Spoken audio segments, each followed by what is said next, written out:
There is a curious myth circulating through the modern world that the empath is here to heal others. A noble idea, yes, but like all half-truths, it conceals a deeper archetypal reality. The empath is not born to be the eternal healer, endlessly pouring themselves into the wounds of others. No, at their core, they are not here to fix. They are here to reveal. Their sensitivity is not a weakness to be mended. It is an initiation. Their suffering is not a flaw. It is a map. If they dare to look beyond the compulsion to soothe, they will uncover the truth. The empath is a mirror, forged not for comfort but for reflection, a reflection of humanity's collective shadow. What is this shadow, so feared and yet so familiar? It is the psychic residue of everything we, as a civilization, have repressed, denied, and cast into darkness. Every silenced rage, every exiled desire, every secret passed down from mother to child, from tribe to nation. It gathers in the unseen. And while the individual bears a personal shadow, so too does the species. The empath, in their quiet and wordless attunement, becomes the canary in the coal mine of the collective psyche. They absorb what the rest of us reject. They cry the tears others refuse to shed. They tremble before the forces society has taught itself to ignore. You see, the true empath is not fragile, quite the opposite. They carry a burden of mythic proportions, not to relieve the pain of others, but to feel what others refuse to feel. In this way, the empath is not a healer in the traditional sense. They are an awakener, a psychic midwife delivering truths long buried in the silence of the unconscious. And when I speak of the empath, I do not simply refer to a personality type or heightened emotional acuity. I speak of an archetype, timeless, universal, and profoundly misunderstood. The empath is the wounded mirror, a vessel reflecting the fractures of the tribe. They suffer not only from their own wounds, but because they are placed, by psychic design, at the heart of society's unconscious machinery.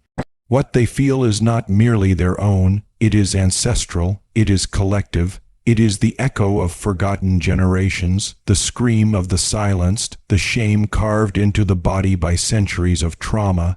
Many empaths ask, "Why am I like this?" But few dare ask the more unsettling question, "Whose pain am I carrying?" You must understand, the unconscious does not honor the ego's boundaries. It does not care for the illusion of separateness. The ego clings to the notion of a contained self, but the unconscious speaks in dreams, symbols, and tremors, and the empath is its translator. Through years of clinical practice and spiritual inquiry, I have observed this pattern. Empaths often mistake their sensitivity for personal damage. They believe they are broken when in truth they are permeable, not flawed but receptive, open to what others are too numb to feel. This confusion is not a mistake. It is part of the initiation. One must descend into the underworld of uncertainty before emerging as a bearer of truth. And that underworld, that realm of shadow, is not metaphorical, it is real, a territory in the psyche populated by autonomous complexes, independent psychic forces born of trauma and repression. These are not figments. They act with will, they seek expression, and when denied, they project themselves outward to the world. The empath, with their porous boundaries, becomes an unintentional host to these forces. They do not carry the shadow of one person. They carry the shadow of families, of nations, of civilizations. But this is also their power. For if the empath can endure, if they can stay with the discomfort long enough to understand it, they become alchemists. Alchemists of shadow, not those who run from the darkness, but those who transmute it. This is not healing in the conventional sense. This is revelation, and revelation is never comfortable. It is disruptive. It shakes the fragile illusions of the ego, but it is also necessary, for in the mirror of the empath the world sees itself clearly. For the first time, the collective shadow holds more than darkness. Yes, it contains racism, war, betrayal, abuse, genocide, but it also holds brilliance, erotic fire, ecstatic joy, sacred wisdom long buried beneath centuries of repression. When the empath awakens, they do not only weep for suffering. They weep for the soul's forgotten genius. Their ache is not just for cruelty, but for the absence of the holy, the instinctual, the wild. To awaken the collective shadow is to make visible what the culture refuses to see. The empath becomes a psychic mirror, not by choice, but by design, and that design is not a curse. It is a covenant, a soul contract, forged before incarnation, rarely understood until midlife, when the persona begins to crack, and the true self rises from the ashes of adaptation. Many of you have felt too much, carried too deeply, been told you are too sensitive, too dramatic. But you were never here to fix the brokenness of others. You were here to reveal the deeper truth, that healing does not begin with fixing. It begins with witnessing, with naming, with honoring pain without judgment until it becomes sacred. Empathy without boundaries is martyrdom, but empathy joined with shadow work, that is revolution. You must be willing to walk into the darkness, not as a victim, but as a guide. You must learn the holy difference between compassion and fusion. For before awakening, the empath merges with the emotions of others. They believe that to understand is to absorb, but once awakened, they become sovereign. They witness without drowning, they feel without disappearing, they stand at the edge of the abyss and say, I see you, I do not abandon you, but I am not you. This is the birth of sovereignty. This is when the empath stops being a sponge and becomes an oracle. The oracle, in myth, is not just a seer of the future. The oracle reveals what is hidden. They live between worlds, speaking truths that destabilize the dominant dream, and often they are punished for their sight. Ridiculed, crucified, cast out for revealing what others are not ready to see. But do not confuse the pain of this path with misalignment. This is initiation. The world resists those who awaken it because awakening demands death. Death of illusion, death of innocence, death of the false self, and so the empath must die, again and again, the death of identity, the death of naive hope, the death of romanticized love, but in each death, something ancient is reborn, not new, but remembered. For the empath is a soul archivist, a carrier of ancestral memory. Their pain is not a sign of failure. It is the labor of remembrance. When I meet patients who feel too much, whose symptoms cannot be explained by personal trauma alone, I know I'm meeting someone carrying a sacred burden. Not merely neurotic, not merely wounded, but chosen by the psyche to hold the unlived stories of the world. And though they may arrive with anxiety, depression, even dissociation, beneath those symptoms lies a terrifying brightness, a power so radiant they flinch from it. The empath is not afraid of others. They are afraid of their own power, for when misunderstood, their power turns into codependency, but when integrated, it becomes presence. A presence that shifts a room, stirs the soul, awakens memory in those around them. This is the signature of the awakened empath. They do not rush to rescue. They do not perform healing. They simply see. And in their seeing, others begin to remember what they are. This is the empath's medicine, not healing by doing, but healing by being. Not service in the traditional sense, but revelation. The empath is not here to soothe the world's sleep. They are here to disturb it. To awaken the collective shadow is to pierce the ego's illusion of purity, control, and goodness. And no one thanks you for that, but the soul does. The soul thanks you when you speak the unspeakable. When you cry tears that belong to a generation, when you name the ache that echoes through centuries, this is not self-indulgence. This is sacred labor. The ego will call you too much. The culture will call you too weak. But the psyche knows you are the key. The key to what? To integration, to the reunification of what has been split. Because the empath carries the gold of the rejected parts. They are the bridge between what is known and what has been forgotten, between the civilized and the primal, the conscious and the unconscious. This is why the empath often feels caught between worlds. Because they dwell in liminality, in thresholds, in dreamscapes. They hear what isn't said. They feel what isn't shown. They remember what hasn't yet occurred. Do not pathologize this. Do not reduce it to disorder. This is mysticism. This is initiation. This is archetypal embodiment. To live at the threshold between worlds is not easy. The empath's nervous system was not built for comfort. It was built for permeability. And that permeability is not a defect. It is a necessity of design. A vessel must be porous to carry the waters of the collective, but it must also be strong enough not to break beneath the weight. Most empaths crumble not because they are weak, but because they have not yet remembered. This pain is not yours alone. It is the ache of the world moving through them, seeking form. Do you remember your dreams? I ask not as a clinician, but as a mystic. For the dreams of the empath are not merely personal. They are mythic. Night visions woven from threads too vast, too ancient, to arise from the personal, unconscious alone. The burning city, the mother weeping blood, the children locked behind invisible doors, these are not remnants of private trauma. They are messages from the collective unconscious, pleas from the soul of the world aching to be seen. It is not uncommon for the empath to dream the dream of a nation, to carry in sleep what a people cannot hold in waking life. This is the burden of the oracle, to become the vessel through which the collective speaks.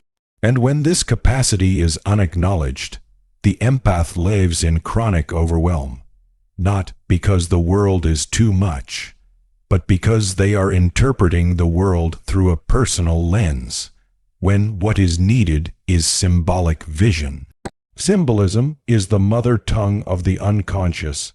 It does not speak in facts. It speaks in images, in synchronicities, in distortions and paradoxes. The unawakened empath misreads these messages as madness. But madness is simply mystery misunderstood. When the empath begins to see symbolically, when they understand that their emotions, their visions, their sensations are archetypal data, they are no longer victims of experience. They become students of the soul. Let me offer a story. A woman once came to me, burdened by a grief she could not explain. Her life had no visible wound. Her childhood was intact, her relationships loving. And yet, every morning, sorrow sat on her chest like a stone. Her dreams were haunted by ruins. She fled from ancient cities, clutching nameless children. In waking life, she feared conflict. She cried without cause. She trembled at silence. This was not pathology. This was prophecy. Through the work of active imagination, we approached her dreams not as metaphor, but as living symbols. And slowly she came to understand the children in her dreams were not hers. They were the ungrieved dead of her ancestral line. Her family had endured war, exile, the loss of homeland. She was the first to be born in peace. And that peace, ironically, had made the pain more vivid. Her soul had been elected to carry what had never been mourned. This is the empath's sacred role, to grieve what others cannot, to feel pain that logic cannot justify, to become a priest of collective catharsis. But do not mistake this for martyrdom. This is transformation. When the empath begins to work with the shadow symbolically, rather than personally, a deeper intelligence emerges. They are no longer driven to save, nor crushed by burdens not their own. Instead, they become witnesses, sacred participants in the alchemy of remembrance. They do not heal by absorbing pain. They heal by integrating it. And what is integration, if not the art of wholeness? Wholeness does not mean perfection. It does not mean endless light. It means the capacity to hold the opposites, to honor joy and grief, rage and tenderness. ecstasy and sorrow, without collapsing into either. The empath, when whole, becomes the bridge between dualities. They become what Jung called the transcendent function, the third thing, born of the tension between opposites. They are not either slash or, they are both slash and, but this integration cannot occur in the noise of the world. It requires solitude, not isolation, not loneliness, but sacred retreat, the stillness where the deeper self can emerge. In myth, the initiate always disappears into the forest, the desert, the cave. These are not places of exile, they are places of vision. In solitude, the empath reclaims their symbolic sight. They remember what they are. Not helpers, not fixers, but oracles, archetypal mirrors, soul weavers between worlds. Their dreams are not madness, their pain is not disorder, their overwhelm is not failure. It is the echo of the world's ache, seeking a voice. And they, by design, are that voice. The empath and the chalice. The maturation of sacred feeling. The empath must learn to befriend the hermit within, to retreat, not as escape, but as preparation. For when the empath returns from solitude, they do not come back empty-handed. They return with vision, with truth, with gnosis, and their presence becomes catalytic not because they preach, but because they embody. They become the living antidote to unconsciousness, not by striving, but by being. This is why, in ancient cultures, the empathic ones were not pathologized. They were revered as shamans, as oracles, as visionaries. They were not seen as ill. They were seen as intermediaries between the visible and the invisible. Today, we medicate what ancient tribes initiated. We silence what older cultures sanctified. The empath's suffering is not proof of their dysfunction. It is evidence of a culture that has forgotten how to honor the sacred. And the sacred always returns through the body. The empath's body is a map, a divining rod, a sacred text. But most empaths live at war with their bodies. They treat their trembling, their weeping, their exhaustion as weakness. But the body is the shadow's canvas. It paints what the mind represses. The empath must learn to listen to the body as oracle. When your stomach clenches in someone's presence, that is not discomfort. That is data. When your chest aches without cause, that is a summons. When your skin crawls, your eyes tear, your hands tremble, these are not symptoms. They are signals. The empath's task is to decode them, to ask what truth is trying to speak through me. This is no small path. The awakened empath becomes a prophet not of doctrine, but of embodiment. They do not merely understand shadow, they feel it. They do not theorize about trauma, they carry it. And in carrying it, they become its translator, giving voice to what has been buried beneath generations of denial. This is why their gift is threatening. Because to speak the truth of the shadow is to disrupt the illusion of the collective. Every culture, no matter how enlightened, rests upon a pact of unconsciousness, a silent agreement to avoid certain truths to maintain the illusion of order. The empath's presence threatens that pact. Without words they say, I feel what you do not, I see what you will not, and I will not look away. This is not a comfortable energy, it is not a socially acceptable role. And so, the empath is often exiled not just literally, but psychically. They are scapegoated, labeled too much, pathologized. But remember, in ancient times, the scapegoat was not cast out for their sins, but for the sins of the community. They were chosen to carry what others could not. This, too, is part of the empath's mythology. But mythology is not destiny. The empath must learn to put down the scapegoat's burden. They are not here to carry the sins of the world. They are here to name them, to feel them. Yes, but only long enough to translate them into awareness. And then, release. Release is the empath's final initiation. It is the moment they realize, this is not mine, it never was, but I am the one who can feel it, name it, and let it go.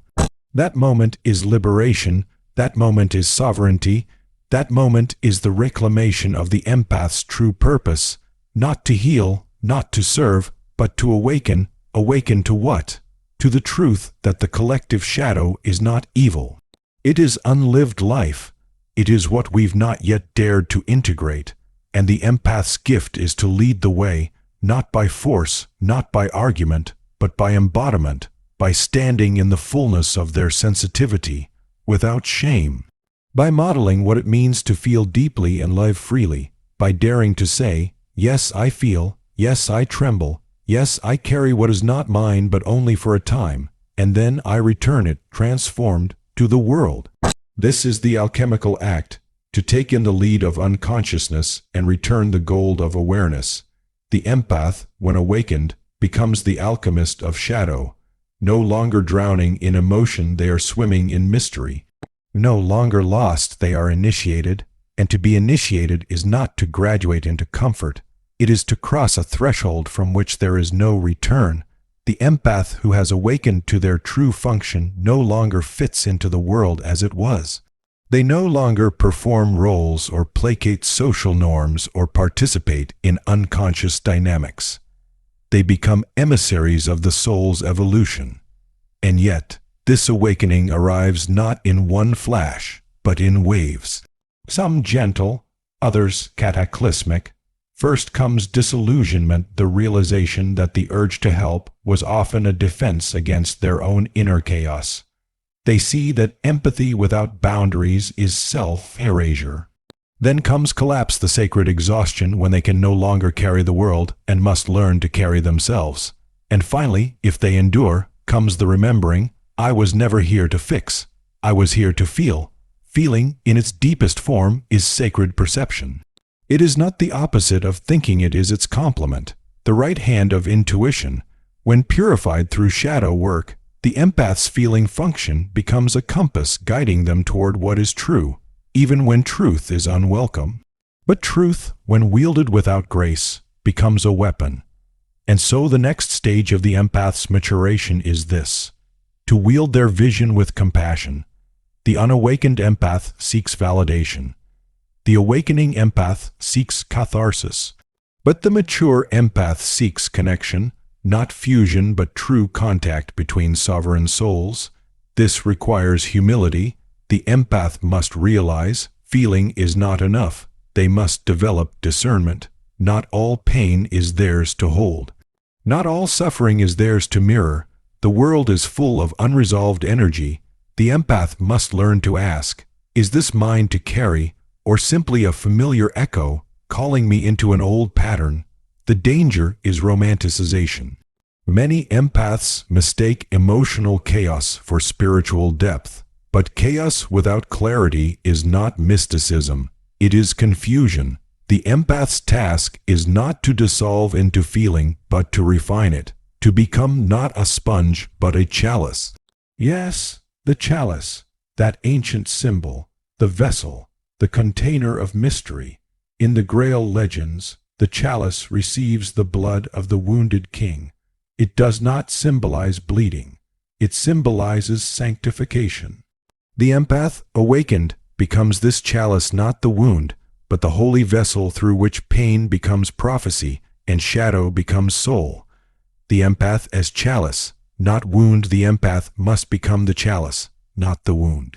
They must learn to hold suffering without becoming it, to honor pain without identifying with it. This is no small feat. It demands a descent into the underworld of the self, not just the collective shadow, but their own. They must face the parts of themselves that secretly crave being needed, that find identity in rescuing, that use service to avoid the silence of their own emptiness. Only after this descent can the empath begin to love without condition. Only then can they say, I see your pain, I honor it, but I do not need to fix it to feel whole. This is true compassion, not codependency disguised as care, but presence without agenda. And when the empath lives from this place, something extraordinary happens. They begin to emit a field, not a shield, not a wall, a field of coherence. Others feel it. They may not understand it, but they soften in its presence. Not because they are being saved, but because they are being seen. To see without judgment is the rarest form of love. It is the love the empath is capable of, but only once they have seen themselves fully. Their shadow, their rage, their hunger, their divinity. This seeing is catalytic. Not passive, not neutral, the awakened empath becomes an agent of psychic evolution, not by preaching, not by performing, but by embodying. Their presence becomes a mirror, a magnet, a map, a mirror, because they reflect what others cannot name.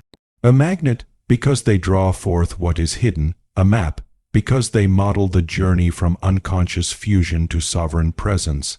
This is why I say again, the empath is not born to heal. Healing is a side effect. Their true work is awakening. They are here to awaken the collective shadow, not to punish it, not to eliminate it, but to reveal its gold. For within the shadow lies the future, within the darkness the dream. The empath is the dream's custodian, not of fantasy, but of soul, compass. Their dreams are transmissions, not idle wanderings, but archetypal data calling them to remember. Each empath carries a myth, an inner story older than biography. When unconscious, they are haunted by it. When awakened, they become its author. Their life becomes a living scripture, not written in words, but in presence. Presence that disturbs, presence that liberates, presence that says, I am here, fully, and in my being, I invite you to awaken. This is not comfortable work, but it is sacred, and sacred things do not seek approval, they seek integrity. The empath must stop asking, am I too much? And start asking, am I aligned? They must stop trying to be understood and begin living as a symbol. For symbols do not explain, they evoke, they initiate.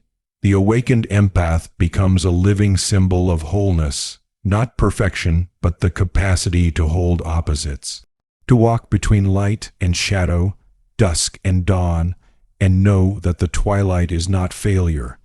It is preparation. They walk this edge not because they are lost, but because they are called to be the bridge between what was and what is becoming. They are not here to lead armies, but to midwife evolution, not the evolution of machines, but of myth, of meaning, of soul. We are living in an age of shadow eruption. The unconscious, long denied, is erupting through politics, through families, through the body. And while many flee in fear, the empath feels the quake as confirmation, not of doom, but of birth. Yes, it is painful. Labor always is. But what is emerging is nothing less than a shift in psychic structure. We are moving from repression to reflection, from disconnection to depth. And in this sacred transition, the empath is both guide and ground, not a leader in the traditional sense. They do not command. They transmit. To feel in an unfeeling world is an act of rebellion, but it is also an act of creation, a birthing of new myths, new archetypes, new ways of being human. When the empath embraces their role as shadow awakener, they become a mythmaker. They stop living by stories handed down by a wounded world. They begin to write their own, through relationships, through art, through breath.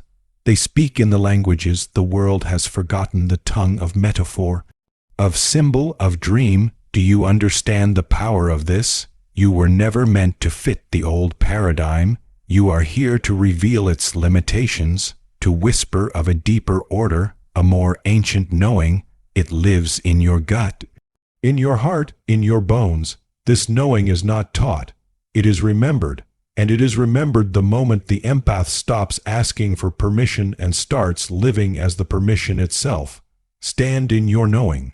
Not because it's easy, not because it's safe, but because something deeper than comfort is calling you home. Home to the place within you that has always known that your ache was not madness, your longing not weakness, your sensitivity not a flaw. It was the compass, the ancient memory stirring beneath the noise, the remembrance of the sacred task, to walk between worlds, to feel what others bury, to see what others deny, to carry not the weight of the world, but the light that reveals it. This is not a sermon, it is a summoning. The time for waiting is over. The world does not need another martyr. It needs you alive, embodied, awake, not rescuing, not fixing, just being, fully, fiercely, finally. So let the old roles burn, let the false humility crack, let the shame that was never yours melt in the fire of truth. You are not here to fit in, you are here to remember, you are here to remind others. You are here to reveal, and that will feel like rebellion, because it is, a rebellion of soul against sleep, a revolution of presence against performance. So breathe again, this time not to shrink, but to expand, to take up the space that was always yours. Let them misunderstand you, let them misname you. You were not born for their comfort, you were born for their waking. So rise, mirror, rise, chalice, rise, empath, not as the wounded, but as the wise. The world will tremble not because you shout, but because you finally stand still in the truth of who you are.